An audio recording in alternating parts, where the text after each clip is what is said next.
Limitado pa rin ang operasyon ng LRT2. Kumustahin natin ang sitwasyon sa Santolan Station. Live mula sa Pasig, may unang balita si James Agustin. James. Igan, maraming pasahero ang stranded ngayong alas 7 ng umaga rito sa labas ng LRT2 Santolan Station. Limitado pa rin kasi yung biyahe ng tren mula sa Recto hanggang Cubao at pabalik. Karamihan doon sa mga stranded ay mga estudyante, pahirapan yung pagbubook nila sa motorcycle taxi app. Ang iba nga ilang beses na raw nakansela. Dismayado ang mga pasahero dahil malilate na raw sila sa kanilang pupuntahan.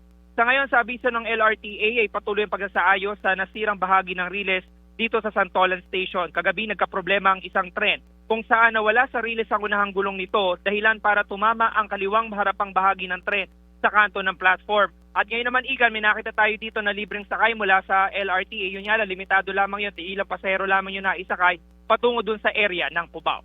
Yung mga latest mula dito sa Santolan Station ng LRT2 sa Pasig. Balik sa iyo, Igan.